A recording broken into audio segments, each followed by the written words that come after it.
पुनः आप सभी विद्यार्थियों को सेट थ्योरी के लेक्चर 6 में स्वागत है, अभिनंदन है।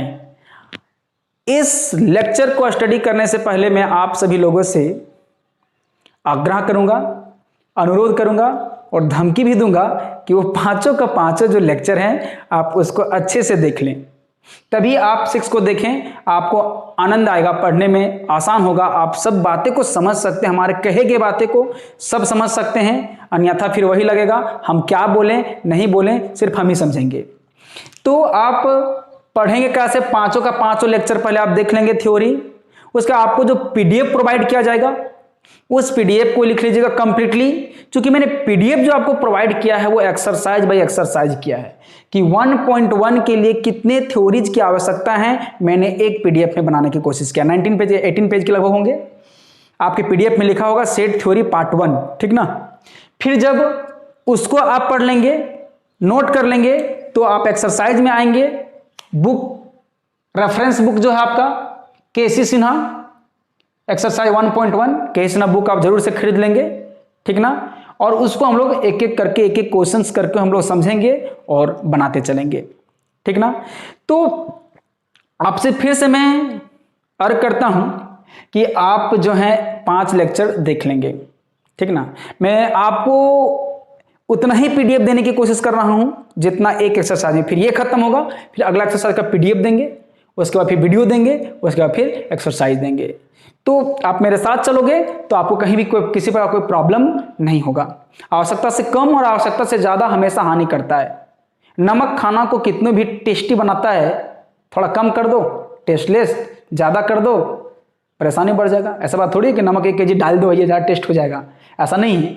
तो आवश्यकता जितनी है उतना ही चलें, एक्स्ट्रा कम जो है, एक्स्ट्रा जो है वो बात की बात है, वो नहीं करना चाहिए। तो चलिए हम लोग देखते हैं इधर एक्सरसाइज टाइप 1। 4 टाइप में आपका ये एक्सरसाइज दिया गया है, तो हम लोग टाइप वाइज टाइप को बनाने की कोशिश करेंगे। जो टाइप 1 है वो आपको पहचानना है कि सेट है कि नहीं। Identify which of the following set और नॉट, कौन सेट है और कौन सेट नहीं है, और यदि सेट नहीं है तो क्यों नहीं है। Which of the following collections are set, because set is the the set of the collection of the well defined objects। Collection तो है, सबका सब तो कलेक्शन है, लेकिन कौन सेट है कौन सेट नहीं है।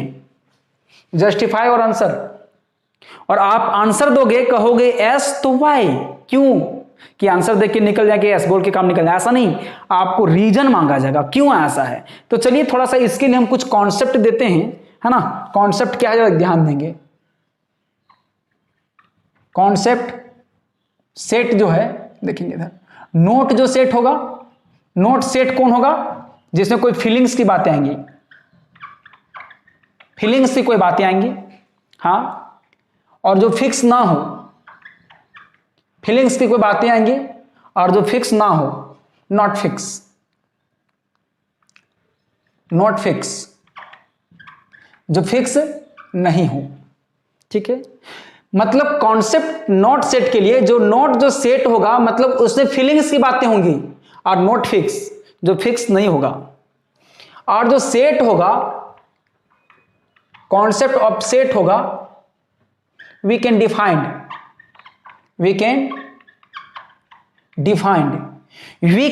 मतलब जो फिक्स होगा। अब ये दोनों बातों को हम चर्चा करते हैं क्यों ऐसा होता है। हम ये एक आपको कॉन्सेप्ट देते हैं कि आप सेट को पहचान सकते हैं। देखिए, the collection of good cricket players of India, पर देखिए क्या है so, the collection of good cricket player of India. जरा गौर करेंगे, ये गुड, सोचिए सबसे पहला कि यदि यहां पर गुड लिखा हुआ है तो गुड एक प्रकार से फीलिंग है, ये सेट तो नहीं होगा, क्योंकि किसी की अच्छाई को मापने का कोई मापदंड नहीं होता है। कोई मापदंड होता है?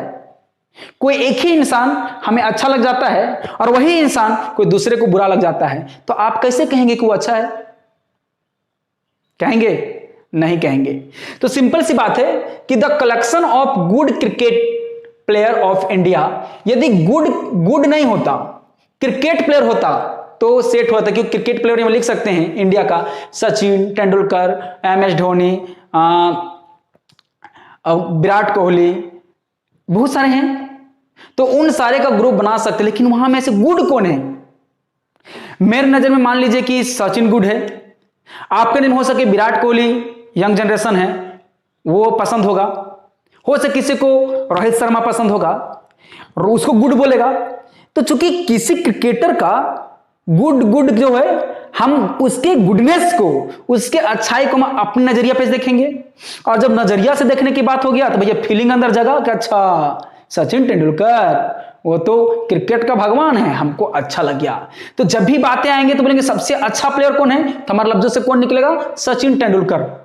नहीं, यंग जनरेशन आएगा, बोलेगा वाह विराट कोहली, बहुत बढ़िया हेयर स्टाइल रखता है, दाढ़ी भी बहुत बढ़िया रखता है, जैसा खेले थे लेकिन अच्छा लगता है हमको। तो आप उसके फिजिकली बोलेंगे कि विराट कोहली अच्छा है। जब आपसे पूछा जाएगा तो फिर क्या बोलेगा? Virat Kohli is a good player of India. तो देखिए, एक ही गुड प्लेयर को, गुड क्रिकेट प्लेयर को ढूंढने के लिए अलग अलग कंट्राडिक्शन है। हम कुछ और, आप कुछ और, आपकी पसंद कुछ और, हमारी कुछ पसंद और। तो कैसे कोई मेजरमेंट आ रहा है, कोई एक यूनिट है? जैसे बोल देता है कि मान के चलो पानी कितना गर्म है, तो वहां पर थर्मामीटर डाल के देखते हैं कि भाई 100 सेंटीग्रेड है, पानी खोल रहा है, तो हम भी बोलेंगे 100 सेंटीग्रेड है, आप भी बोलिएगा, आप भी बोलेंगे, कि वो मापने का एक स्केल मिल गया, which can be measured, but goodness which is not measured, happiness which is not measured, beautiness which is not measured. बस है ना? तो सिंपल से कहने की बात है, तो हम लोग कह सकते हैं गुड दिखा तो हम कह देंगे not a set, because we have to no yard sticks to defined that. इसको डिफाइन करने के लिए कोई यार्ड स्टिक नहीं है।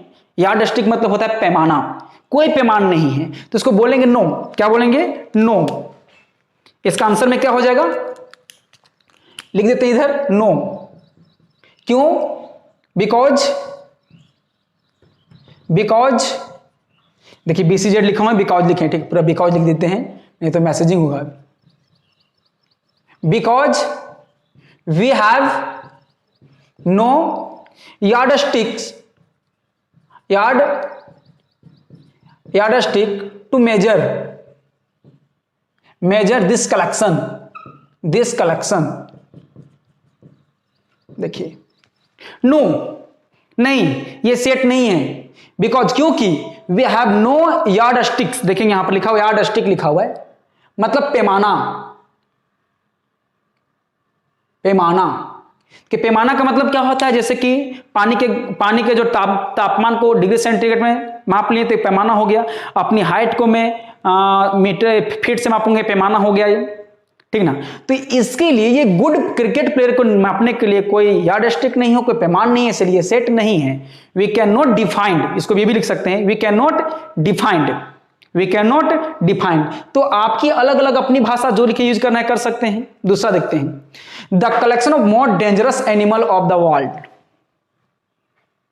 विश्व के सबसे खतरनाक जानवर ऑफ द वर्ल्ड। फिर डेंजरस भी, खतरनाक भी, वो भी एक प्रकार से फीलिंग है। नहीं देखते हैं लड़की लोग कॉकरोच से डर जाती है, छिपकली डर जाती है, तो लड़की लोग पूछे कौन डेंजरस है भैया? तो छिपकली देखा, बोले छिपकली बहुत डेंजरस है। जो कॉकरोच से बोले कॉकरोच बहुत डेंजरस है। लड़का लोग तो उसको पकड़ के ले जा गया, तो उसे नहीं डरेगा। क्योंकि देखो जो क्या कहते हैं, सांप को देखो, मदारी लोग सांप को क्या करते हैं? पकड़ उसको टेल में पकड़ के से घुमाता है। हम कहते हैं भैया कैसे घुमा रहा है? तो हमारे लिए डेंजर था, उसके लिए डेंजर है। तो ये भी डेंजरस है, सबके नजरिए से अलग अलग है, और उसका भी कोई पैमाना नहीं है। और जब पैमाना नहीं है तो कैसे कहेंगे सेट? नहीं, बात रहा ना? तो यहां पर खैर यहां पर डेंजरस एनिमल जो है वो डिफाइन नहीं कर सकते हैं। मान लो कि कोई बोलेगा, दिमाग में किसी का चल रहा है, सर हम लोग जानते हैं कि king cobra is the very dangerous animal, snake. तो बोले अच्छा बताइए, किसी को ब्लैक कॉब्रा ने काटा, उस पर रिसर्च दिया कि भैया ये सांप ने काट लिया, ऐसा सांप है जो जिसको काट लेता है, जिसको फन मार देता है, पानी तक नहीं मांगता है, ऐसा हो सके वर्ल्ड में कुछ ऐसे भी जीव होंगे जिसको काट लेने से पानी नहीं, हवा भी नहीं मांगता होगा आदमी, तुरंत खत्म, यही ना। तब कैसे उससे बड़ा चीज आ गया ना। आपने जुरासिक पार्क नहीं देखा है ना, सुनते उसके मुंह से आग निकलता था ना, तो उसको भी कर सकते हैं, देखे नहीं है। तो आप जो है उसके डेंजरस का जो है फीलिंग्स को आप नहीं बतला सकते हैं, नोट मेजर नहीं कर सकते हैं। डेंजरस वाला भी एक मेजर है, तो वही चीज लिख देंगे, यही चीज लिख देंगे, no this is not a the collection of the girls in the your class, the collection of girls in your class. अब आपके क्लास में कितनी लड़कियां हैं वो सेट है कि नहीं। आप खड़ा हो जाएगा ऐसे देख देख के, टुकुर टुकुर देख के सब बोल दिए वो सबको बोल दिए सर सेट लिखिए ना, रीना मीना टीना जीना मीना सब आई है, सबको सेट लगा दो। तो आप डिफाइन कर दिए ना, सबको बता दिए सर यही होगा यही होगा यही होगा यही होगा। उसको कोई फीलिंग नहीं है, ऐसे देखे डर सबको लिख दिए कि ये भी है, लिख दिया ना। उसको कोई फीलिंग वाली बात थी नहीं थी, तो फिर वो क्या हो जाएगा, सेट हो जाएगा। तो हम लोग कहेंगे this is set, this is a set because we can define, we can well defined, इसको हम लोग वेल डिफाइंड कर सकते हैं। क्यों? क्योंकि एक सेट बनाएंगे और यहां पे हम लोग लिख सकते हैं सबका नाम, और उसमें कोई चेंजिंग नहीं हो सकता है। जैसे मैं क्लास में बैठा हुआ है, कोई मान के चलो कोई लक्ष्मी बैठी हुई है क्लास पे, तो दूसरा भी आदमी आएगा तो उसको भी बोलेगा हाँ लक्ष्मी ही बैठी हुई है। सबको अलग अलग जो बता दिए, यहां पर सबका नाम लिख दिया गया है, तो सबको बोला हाँ मिला लेगा, कोई बैठी हुई। तो आप मिला सकते हैं, कोई कंट्राडिक्शन नहीं है, कोई मतभेद नहीं है। लेकिन इससे मतभेद था, बोले ना जुरासिक पार्क, बोले ना उससे भी बड़ा कोई चीज होता है, दूसरा चीज बता देगा तो आपको मानना पड़ेगा ना। कंट्राडिक्शन आ सकता है, और जहां कंट्राडिक्शन हो वो सेट नहीं होता है। अब देखते हैं हम लोग, हाँ यही चीज बोल देता the collection of the beautiful girls in your class, तो फिर लफड़ा था। आगे क्वेश्चन है, अभी उसको भी हम बताते हैं, ठीक ना। देखिए क्या कहता है, the collection of novel written by writer Premchandra, the collection of novel written by writer Premchandra, जो मुंशी प्रेमचंद्र जी थे उनके द्वारा जो उपन्यास लिखे हुए थे नॉवेल, वो सेट है कि नहीं सेट है। हाँ क्यों सेट है? क्योंकि मुंशी प्रेमचंद्र जो नॉवेल लिख गए, गोदान लिख दिए, पूस की रात लिख दिए, वगैरह वगैरह बहुत सारे बुक्स लिखे हैं, दो बेलों की कथा लिख दिए, लिखे ना। तो आप उनके जो नॉवेल्स जो लिखे गए हैं उस नॉवेल का तो कलेक्शन कर सकते हैं, और बता सकर ये नॉवेल लिखे हैं, ये लिखे हैं। तो मान लिया हाँ भाई कि यदि मान लो कि पूस की रात जो है प्रेमचंद लिखा है, तो दुनिया का कोई काट नहीं है, वो हाँ प्रेमचंद लिखा है तो लिखा है, उसमें कोई कंट्राडिक्शन नहीं है। लेकिन यदि यहीं पर बोल देता कि the collection of the best novel written by the writer Premchandra, तो बेस्ट जो आ गया वो फीलिंग आया तो नहीं होता। कि हो सके कि किसी के लिए गोदान किसी के लिए अच्छा लगेगा, तो हो सके किसी को कन्यादान अच्छा लग रहा होगा, उसी का लिखा हुआ नहीं, तो अलग अलग। तो जहां पर कंट्राडिक्शन, हमने बच्ची बोला कि जो फीलिंग होगा वो सेट नहीं होगा, तब देख रहे हैं कि the collection of novel written by writer Premchand, this is set, but यहां बेस्ट हो जाता तो सेट नहीं होता। आगे देखिए, the collection of all even integer, हाँ इवन इंटीजर वो तो फिक्स है। इवन इंटीजर कौन होगा? देखिए इवन इंटीजर कौन होगा? 0, 2, 4, 6, 8, इधर चलता जाएगा, इधर -2, -4, इधर चलता जाएगा। आप तो लिख दिए ना। और आप यदि किसी से कोई पूछेगा कि बताइए ना कि 2 इंटीजर है कि नहीं है, तो हम भी बोलेंगे, आप भी बोलिएगा, जो जानकार आदमी, पढ़ा लिखा आदमी है वो अवश्य बोलेगा दिस इज द इंटीजर। कोई कंट्राडिक्शन नहीं है। All of these are positive integer, all of these are negative integer, all of पूरा का पूरा इसमें से ऑल क्या हो जाएगा? इंटीजर होगा। कोई कंट्राडिक्शन नहीं है। वी कैन डिफाइंड, ये फिक्स है, इसमें कोई बदलाव नहीं किया जा सकता है। The collection of all the lines in a particular plane, ठीक है। मान लीजिए प्लेन का यहां जो बात क्या हुआ है, तो वहां पर जेट प्लेन की बात नहीं किया, एरोप्लेन की बात नहीं है, प्लेन की बात क्या है, X axis, Y axis, Z axis. जरा गौर करेंगे इस प्रकार से, एक्स वाई और जेड, इस प्लेन को हम लोग क्या बोलेंगे? X Y plane. इस वाई क्या बोलेंगे? X Z plane. इसको क्या बोलेंगे? Y Z plane. तो यदि आप यहां पर लाइन खींचते हैं तो फिक्स होगा ना कितनों भी खींचिए, लेकिन यही ना खिंचाइएगा। लिख सकते हैं एक्स वाई प्लेन, लिख सकते हैं वाई जेड प्लेन। यदि हम यहां पर बहुत सारा लाइन खींच दें, बहुत जैसे भी खींचें, जो भी डिजाइन बना खींचें, तो आप बोल सकते हैं कि इसी बोर्ड पे है, इसी प्लेन पे है, आप फिक्स कर सकते हैं। तो ये भी क्या हो जाएगा, सेट होगा।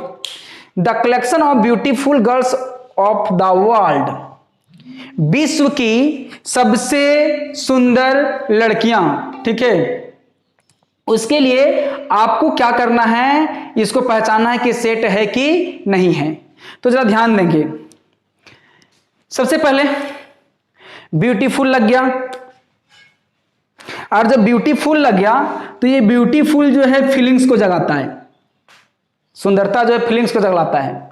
और जब जब फीलिंग्स जगा है तो भैया सेट कैसे होगा, नहीं ना, फीलिंग्स जगा है तो सेट नहीं होगा, बात समझ ना।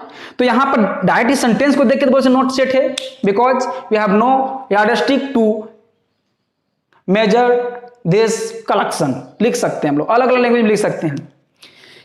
छोटा सा एग्जांपल देते हैं, यदि कोई मोस्ट ब्यूटीफुल गर्ल्स होती कोई पूरा वर्ल्ड में, पूरा का पूरा हमेशा के लिए, तो मिस वर्ल्ड एक ही बार होता कि बार बार होता? बार बार होता है कि एक ही बार होता है? बार बार होता है ना, प्रत्येक साल चेंज कर जाता है। कभी प्रियंका चोपड़ा थी, अभी नहीं है, तो चेंज कर जा रहा है ना। नजरिया होता है किसी को ब्यूटीफुल करने का, नजरिया होता है किसी का ब्यूटीफुल करने का। किसी को चांद सा चेहरा, गोरा चेहरा पसंद लगता है, किसी सांवली सलोनी झीली सी आंखें, तेरी बात याद है ना गाना वाला, तो वो भी आपको पसंद लग जाता है। तो उसके लिए वो अच्छा है, उसके लिए वो ब्यूटीफुल है। उसको पूछोगे तो वो उस सांवली लड़की को बोलेगा ब्यूटीफुल है, और उसको पूछोगे तो बोलेगा कि गोरी लड़की ब्यूटीफुल है। तो आप कैसे कह रहे हैं, कंट्रडिक्शन आ गया। और जब कंट्रडिक्शन आएगा तो आप क्या बोलेंगे, this is not a set. तो वैसे भी यहां पर देख रहे हैं कि ब्यूटीफुल आ गया, फीलिंग आ गया, नॉट ए सेट होगा। Is it clear? आगे देखिए, the collection of renowned mathematician of the world, जो रेनॉल्ड मैथमेटिशियन है ऑफ द वर्ल्ड, ये क्या है मतलब renowned mathematician of the world विश्व में जो है, जो पुरस्कृत जो गणितज्ञ हैं उसका। अब बताइए, बहुत सारे ऐसे हैं। इंडिया में रामानुजन को बोलते हैं, तो यूनान में यूक्लिड्स को बोलते हैं। हमारे नजर में बोलेंगे कि रामानुजन है, बहुत कम उम्र में बहुत कुछ बता के चले गए, तो बोलेगा नहीं, कोई बोलेगा नहीं, मेरे लिए नजर में आर्यभट्ट है, क्योंकि वो शून्य का खोज किए थे। देखिए, हर एक नजर में, हर एक लोगों की नजर में वो चेंज हो रहा है, फीलिंग्स वाली बात आ रहा है। और जहां पर फीलिंग आएगा तो क्या बोलेंगे, नॉट। हो सके कि हमें हो सके कि वो यूक्लिड्स का जो जीवन था, उसके जो कहानी थे, वो मुझे पसंद आ गया। हाँ, उसको भी तो अवार्ड मिला है, बोले कि वो उसका अवार्ड सही था। हो सके कि आप वास्को डी गामा जो है, वास्को डी गामा आर्यभट्ट है, ये भी तो हेवी किस्म का खोज किया था शून्य का। तो नजरिया जब चेंज हो रहा है, और जब नजरिया चेंज होता है किसी के प्रति, तो आपका फीलिंग्स जगता है, और जब फीलिंग्स जगता है तो फीलिंग को हम लोग सेट नहीं कहते हैं। तो मैं उम्मीद करता हूं कि आपको ये सेट और कौन सेट है कौन सेट नहीं है, आप उसको क्लियरिफाई कर सकते हैं, आप आंसर लिख सकते हैं, ठीक ना। तो आप इसको कुछ नोट करने की तो चीज़ है ही नहीं, केवल समझने की चीज़ था। तो ये जो दिख रहा है ये आप नोट कर लीजिए। बाकी जो है टाइप 2 हम लोग देखते हैं। टाइप 1 में केवल था कैसे हम लोग सेट का आइडेंटिफिकेशन करते हैं, बात समझ रहा ना। तो चलिए इसको आप नोट नहीं करें, नोट कर भी सकते हैं कुछ कुछ बातें जो आपको लग रहा है, ठीक ना।